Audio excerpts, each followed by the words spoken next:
Hello and welcome back to the channel. I'm Dan, and this is Forlorn Hobbies. Hello and welcome back to the channel. Now, it's been longer than I would have liked in between videos, so I thought I would just do a quick update on my Russian project, where we will be looking at the artillery piece that I have done for the overall army. Now, as you all know, this was meant to have been finished for last year's Under Eagles to Glory event, but I spectacularly failed. But I've finally gotten round to doing this, and I've just thought I'd take a quick break from the terrain that I've been doing just to finish off one or two things for various projects, just to kind of keep me motivated and going as opposed to just tunnel vision on a specific project. So I'm finally able to share this update with you all. So, in black powder, we know that the Russians are terrible at shooting.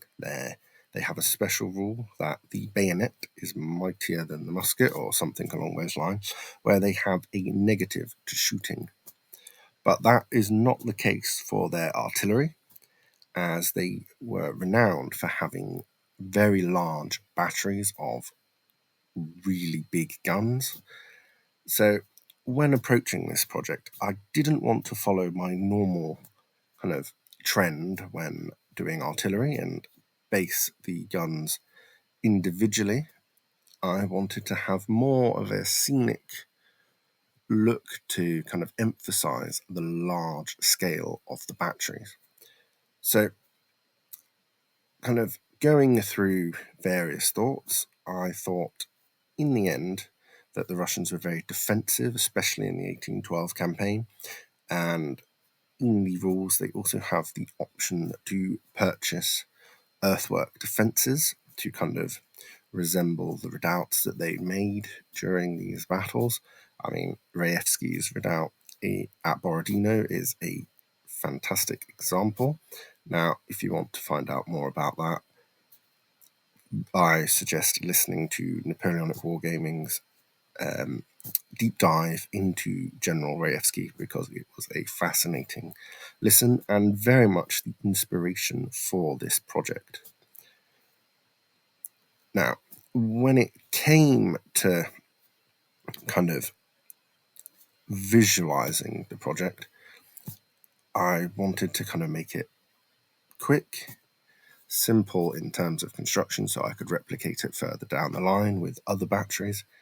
So I decided that I would have a quick look online, and I found that Rendera did some gambions that I could kind of use as the basis of the kind of defences, and then build up the area around them with some tinfoil just to kind of get an overall feel for the size of the piece, and also making sure that the guns would fit nicely on this single base.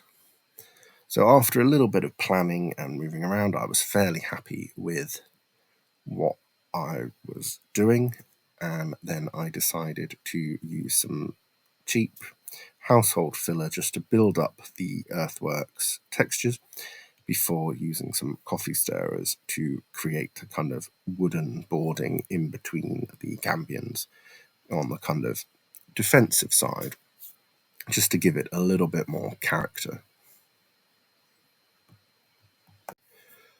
The miniatures used in this piece are from Perry Miniatures, as I have continued to use them throughout the project, so I wanted to keep that kind of uniformity going in the project.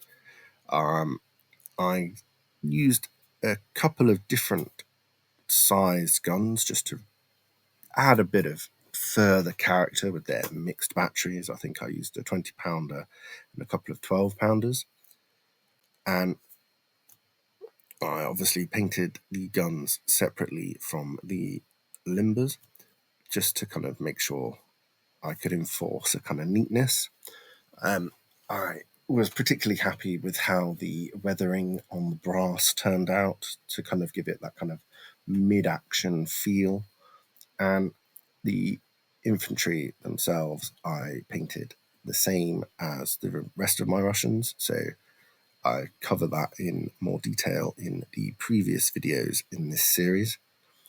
The only noticeable differences were really the details that denote them as artillery crew, mainly the red cords on the shakos, just for kind of the obvious distinction.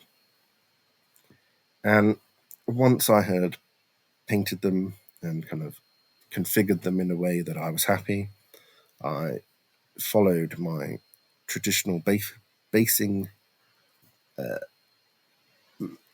choice for this project and went with some sand, but I decided to add a little bit more distinction in the ground texture, so I added a few little scatterings of tiny rubble pieces just to give the look of larger stones that have been unearthed as they were digging the defences, and increased the sizes and variety of tufts that I'd used to denote the winter grass. I think I ranged up to 12 mil as the biggest that I used, before applying a generous covering of Valhallan Blizzard texture paint to resemble the snow. Now, this is probably the one thing that I'm a bit hit and miss with, because I don't know if it's the age of the product or just my inability to use it correctly.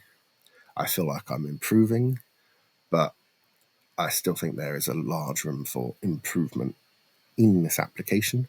I might even consider making my own snow paste, because it will be cheaper, but also I can then make it fresh and use it. I don't know if that has a overall effect on the end result as well, so I might do a bit more experimenting when I return to this project next time. But overall, I am very happy with the end result, and I'm pleased most of all to have just been able to tick this box off as done, and I can move on to the next thing in the series when I get a bit of spare time. And that's it for today.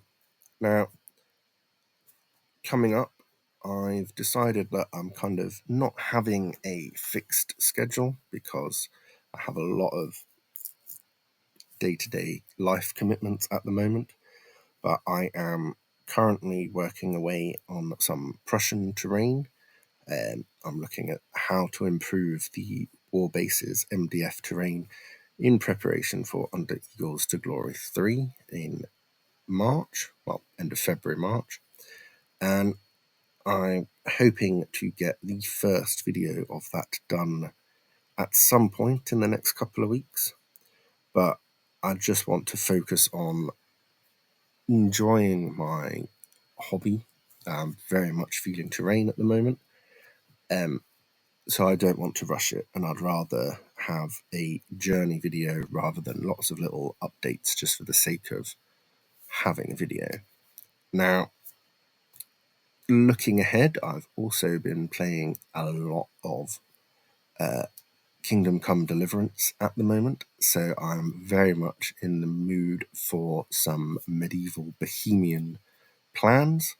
So maybe once I've finished the terrain for Tim's event, I will turn my attention to maybe doing something from the game, but time will see. So with that, I will see you all in the next one. Thanks for watching. Please remember to like and subscribe. Until next time, enjoy your hobby.